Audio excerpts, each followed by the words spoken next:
Hi everyone, it's Daniel Chin, the founder of Chin Properties, which is a real estate investment company based in Hamilton, Ontario, Canada.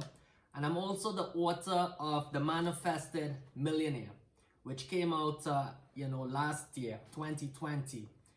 And this video I would be sharing more RLM wealth tips for you today for real life matters. And the 3 wealth tips today is the first being you have to focus on one thing and become the best at it.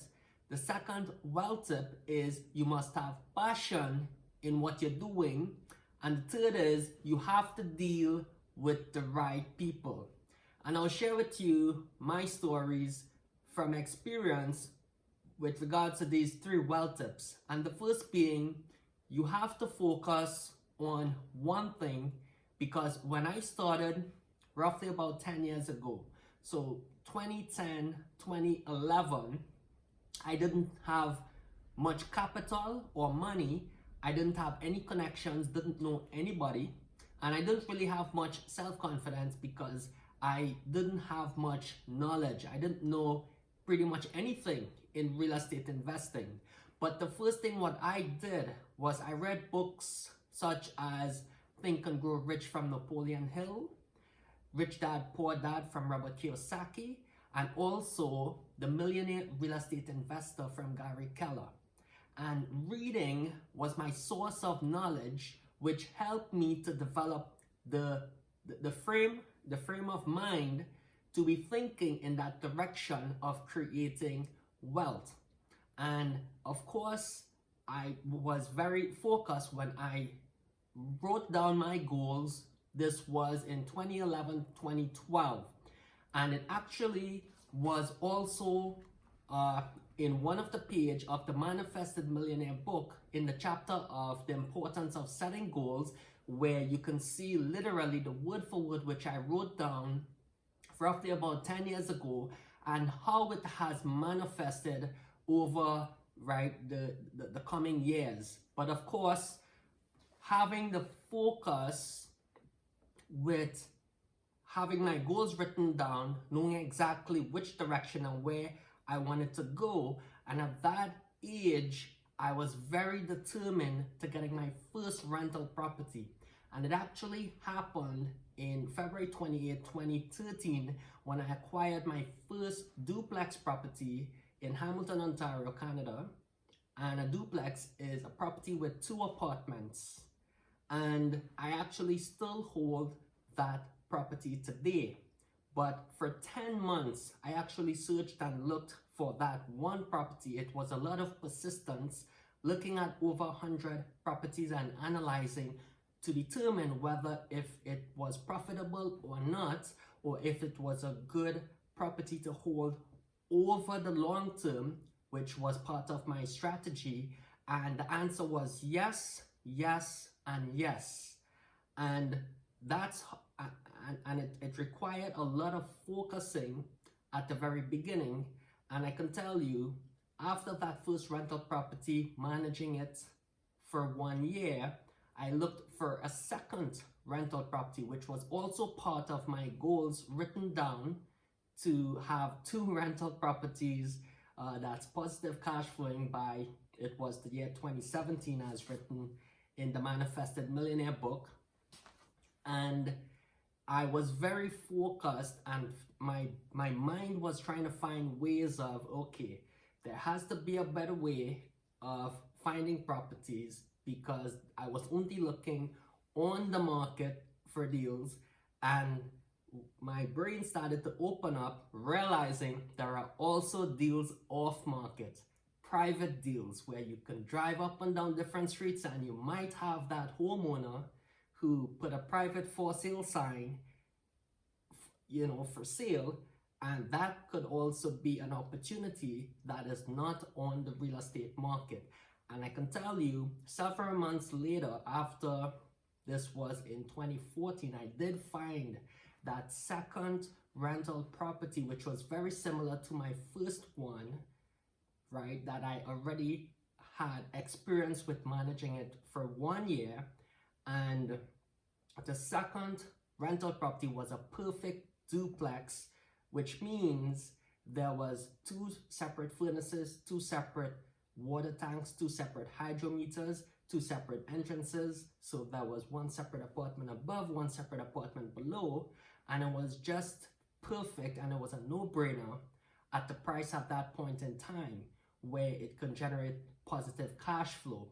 So being very focused on one thing and trying to become the best at it, that's what I did at the very beginning, right? Where I didn't know anybody or know anything, and there was only so much I learned from reading books, and the rest was from experience by trial and error.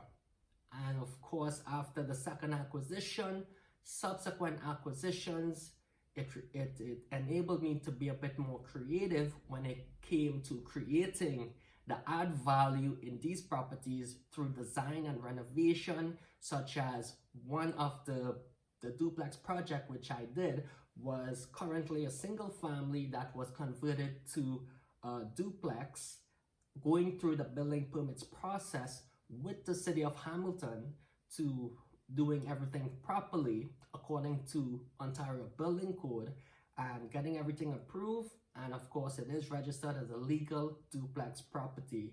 And today it is, it is fully rented and positive cash flowing. So it was from focusing on one thing and then doing it better the next time, and then the next time, and then the next time. So doing one duplex and another one and another one and another one, then several years later, you become the expert at duplexes, and there's going to be a flock of people coming to you with their questions, such that you can help them resolve their problems and get paid for it as well. So the second RLM wealth tip is you must have passion in what you're doing. And I can tell you by example, when I wrote in chapter 8, give, and give again, when I volunteered for 2 years with Habitat for Humanity, this was in 2012 to 2014, and it was actually in the Toronto location. And I remembered one of the very first projects which I worked on. I was so passionate when I discovered Habitat for Humanity and the wonderful things that they did for building homes, right, to for families so they can have a roof above their heads, and especially those that can't that are in the poverty line or can't really afford. And they were doing things for a good cause. And I was actually very passionate when I discovered it by hearing one of the previous CEO did a very compelling speech. I believe his name was Neil Hetherington, I believe. So it was a very passionate when he spoke about the wonderful things that they did. And I actually wanted to become a carpenter or a contractor after high school, but of course I took a different turn in life, trying to become an accountant or something, but I struggled. But of course it all came back around to me after university. And when I volunteered for Habitat for Humanity for 2 years, I remembered one of the first projects I met one of the project manager. Her name was Jenny, a very tough woman. And at the very beginning, we all were assigned different tasks. And Jenny is a person really tough. She would come in and she would say, okay, I want this done, right? And I'm gonna come back in 30 minutes and you better get it done. She was very tough because, of course, there was a lot of young folks who were volunteering and we didn't, know anything, right? But we were there because we knew we were there for a good cause and we were there for helping families, because after the house is built, a lovely family is going to move in and live. So we did it from our hearts. And I can tell you, I was assigned in a team with 3 people, and usually we have a crew leader, which is the person who is familiar with things and how to do things and would instruct us or advise us.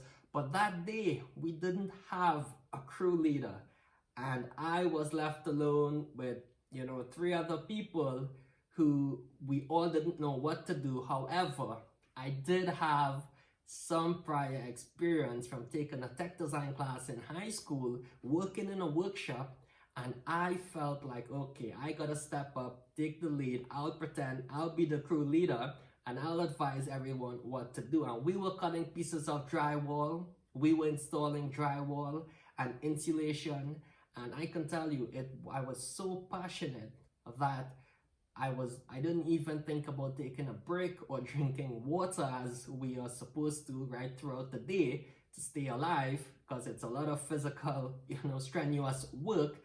And at the end of the day, it was around 4 p.m. because usually at 4 p.m. we close this off and then we clean, and 4:30, you know, the whole site is closed and secured, right, until we come back the next morning. But at 4 p.m. I was still going, and Jenny came back and she says, "You really think you can finish all this drywall in this small room in 15 minutes? I said, "Yeah, you bet. I can get it done." And of course, I still kept going. Jenny came back 15 minutes later. She's like, "You know, you're a very hardworking one, and you really like you know, all of this construction. But of course, a house is not built overnight. It is built one day at a time." And she's like, "You're welcome, you know, Daniel, to come back tomorrow and we can all do it again, right? I appreciate your work and your help, you know, today, and you did very good." And I felt very proud. I was very passionate, and of course, you know, building houses and providing housing for people was very passionate to me. And coincidentally, almost 9 years later, when the book The Manifested Millionaire came out, right, I had a chapter in the book about Habitat for Humanity, which was chapter 8, Give, Give, and Give Again. And I also signed a contract with Habitat for Humanity Canada. And with each purchase of The Manifested Millionaire, we will donate $2 to Habitat for Humanity to help families build strength, stability, and self-reliance through affordable home ownership, up to a maximum of $25,000. So you know, by, I guess, by the grace of God, or how faith works, sometimes when, you know, my story connects, and of course, several years later, I had the fortunate opportunity to give back to Habitat for Humanity. So I'm very grateful for, you know, that opportunity. And the third wealth tip is you have to deal with the right people. And I have said that many times, because in business or in life, you have good people, and let's just say you don't have good people, you know, or the ones who are just trying to make a quick dollar, right, out of you. And you wouldn't know because you might not generally know a lot when it comes to renovation, when it comes to whether if a good property is good to buy or not. And of course, if you're just listening to the other person who is advising you and taking their advice, then you have to make sure, is that the right person that you're dealing with? So I've been asked many times the question, how do you know if it is the right person? Well, based on your own experiences, of course, you'd have to make that judgment on that person's character. Is the person's character, does it have integrity? Is the person genuinely 100% in your best interests? And then number 3, does that person have the track record as being a successful real estate investor who's advising you on your first real estate investment property? So if that person doesn't have the track record, is not genuinely 100% in your best interest, and doesn't really have that integrity, or you don't get that sense of feeling, then that's you know, a couple of signs for you to just walk away or find another person. But one way that can help you to find good people, of course, it is through referrals. And then again, you meet the person and you go through those same screening questions to know if they have the track record. Is this someone who, who genuinely has your interests at heart, and someone who you can deal with because that person has a very high level of integrity. So dealing with the right people, I can tell you by example, several years ago when I first started, and at the end of year number 2 and year number 3, that's when I started to get known in the city of Hamilton as a real estate investor specialized in duplexes. And of course, real estate investors was reaching out to me because I have proven the concept or the recipe for investing in investing for myself at the beginning, and now others wanted me to do the same for them, to find a rental property, a duplex for them, to help them find the tenants or renovate the property, and also to manage the property for them. And I remembered, I'll tell you a story. I came across one woman, and she was a beginner. She didn't know anything, and at the point when she reached out to me and told me, she just bought a triplex property in the downtown of Hamilton. And when she told me the property address, I already knew it was a bad location. But in her mind, she was advised from quote unquote a bad real estate agent that it was a good deal. Where in the world you're gonna find a triplex for about in the low 200s, let's say. And she was convinced that it was a good deal until she met me, and I told her it wasn't. But of course, she went through with it, and I can tell you the next 10 months was a very painful experience for her, because it was a big renovation job, and it was her first time ever owning a place, and it was a very painful experience because she asked the same bad real estate agent for referrals. And yes, she did get referrals, but I can tell you, when she told me the tradespeople or the companies, the contracting companies which she was dealing with to do the renovation, I already know that she was swimming in shark-infested waters, and everyone is gonna, take a piece of her. And it was a very, I couldn't really do much at that point. However, I tried to kind of advise her on how to approach things and how to deal with the trades, etc., because they are very tough people especially when you don't know what it is you're doing. And she certainly, in that whole story, she dealt with all the wrong people, and it was a very painful experience. 10 months later, she exited that deal by selling, and hopefully she did break even, if not, lost a little bit, because she went over budget with the renovation. So it's extremely important dealing with the right people, which is the third wealth tip. And secondly, which was have passion in what you're doing. And the first is you must focus on one thing and become the best at it. So these are my 3 RLM wealth tips today, and hopefully it can benefit you in your journey of creating wealth in real estate investing. And thank you very much for listening today. Thank you very much.